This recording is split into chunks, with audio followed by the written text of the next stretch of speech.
देख रहे हैं प्राइम टाइम में आज हम बात करेंगे गुजरात की महाभारत की। जी हां, गुजरात में 2 चरणों में चुनाव होने वाले हैं, 13 दिसंबर और 17 दिसंबर को। क्या नरेंद्र मोदी की वापसी होगी? क्या नरेंद्र मोदी हैट्रिक लगाएंगे?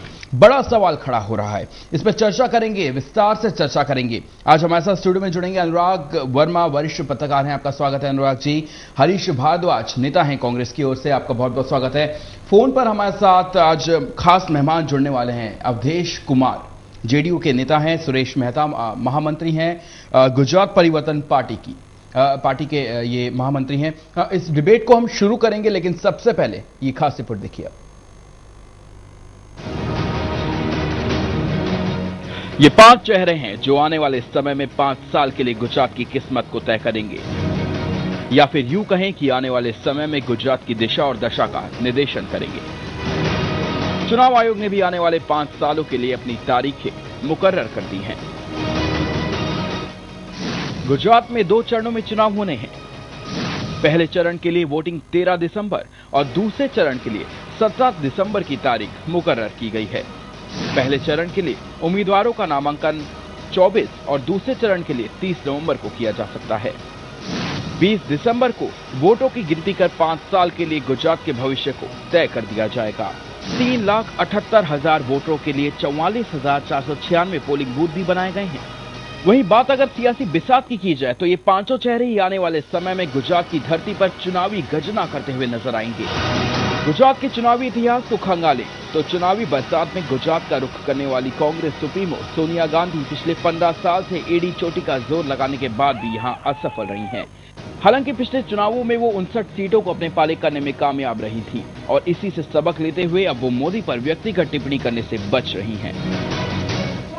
मुझे दुख है कि पिछले 10 साल में नर्मदा का पानी आज तक सरासर नहीं पहुंचा। वहीं बात अगर मोदी की जाए तो पिछले सालों से गुजरात की सत्ता को संभाले हुए हैं और वहीं विकास के आंकड़ों में मोदी को आंके तो भारतवर्ष में कोई भी राज्य गुजरात का सानी नहीं रहा। वहीं गुजरात में कांग्रेस बनाम मोदी की जंग, कांग्रेस का सबसे बड़ा विरोधी मोदी को ही माना जा रहा है, लेकिन मोदी की गर्जना का अंदाज ही कुछ निराला है। अब आप ही सुनकर अंदाजा लगाइए कि आपके प्रत्याशी का ये अंदाज कैसा है। मैं फिर एक बार कहता हूं, मैं मैडम सोनिया जी से कोई जवाब नहीं मांग रहा हूं। मैं मैडम सोनिया जी के लिए एक सवाल नहीं पूछ रहा हूं। मैं सवाल प्रधानमंत्री डॉक्टर मनमोहन सिंह जी की सरकार से पूछ रहा हूं कि आपके खजाने से, हिंदुस्तान की तिजोरी से कितने रुपए खर्च किए गए, ये देश जानना चाहता है।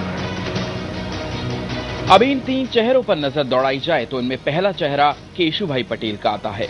इन्होंने हाल ही के दिनों में बीजेपी से अलग होकर गुजरात परिवर्तन पार्टी की नींव रखी है।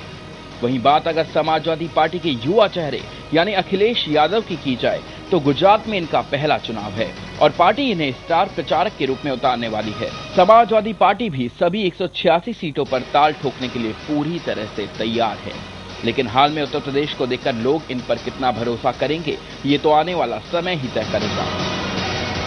अब बात नीतीश कुमार की करें तो इन्हें एनडीए का भी सहयोगी माना जाता है।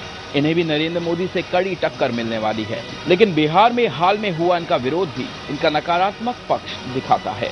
खैर, बात जो भी हो, ये तो आने वाले समय में तय हो ही जाएगा। फिलहाल हम तो यही कहेंगे कि वोट आपका है, ताकत आपकी है, अपना वोट जाया ना करें और ऐसे व्यक्ति को हमदर्द और हमसफर बनाएं जो आपके और आपके राज्य को नई बुलंदियों पर लेकर जाएगा। सुदर्शन न्यूज के लिए अरुण कुमार शिवहरे की रिपोर्ट। तो खास रिपोर्ट आपने देखी, गुजरात में महाभारत। अनुराग जी, मैं सबसे पहले आपके पास आना चाहूंगा, किस तरह से आप देखते हैं आने वाले समय में क्या कुछ आपको लगता है समीकरण बनेंगे? देखिए, अभी वोटिंग में करीबन जो है वोट पड़ने में करीब 2 महीने से थोड़ा ज़्यादा समय है। जो अभी तक की स्थितियां दिख रही हैं, जिस तरह से चुनाव की तैयारी पिछले अगर बीजेपी और नरेंद्र मोदी जी की देखी जाए तो पिछले 1-1.5 साल से वो लोग चुनाव की तैयारी कर रहे हैं और काफ़ी एग्रेसिवली वो लोग चुनाव प्रचार में लगे हुए हैं और काफ़ी एग्रेसिव कैंपेन है बेसिकली उनका। कांग्रेस का अभी तक जो है पहला आज जो है सोनिया गांधी ने चुनाव से रिलेटेड वहाँ पे रैली करी है प्लस अगर हम कांग्रेस वर्सेस बीजेपी की जो है एक फाइट को एनालाइज करें तो कांग्रेस का पलड़ा अभी तो बहुत हल्का दिखता है। नरेंद्र मोदी पिछले 10 साल से वहां रूल कर रहे हैं और काफी जो है काफी नेशनल लेवल पे भी उनका नाम चलता रहता है, तो उनका काफी जो है स्ट्रांग वो है। लेकिन उसके अगेंस्ट अभी कांग्रेस में कोई भारी चेहरा नहीं है, कोई भारी कद्दावर नेता उधर से नहीं दिखाई दे रहा है। कांग्रेस में कोई भारी चेहरा नहीं है। मैं हरीश जी आपके पास भी आऊंगा इस बात को लेकर के, लेकिन सुरेश मेहता हमारे साथ जुड़ गए हैं, महामंत्री हैं गुजरात परिवर्तन पार्टी के। सुरेश जी आपका स्वागत है। जिस तरह से बिगुल बजने वाला है गुजरात में, आपकी पार्टी की क्या कुछ तैयारियां हैं?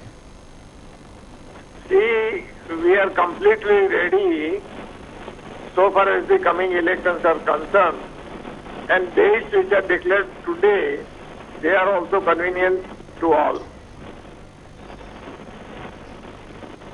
जी,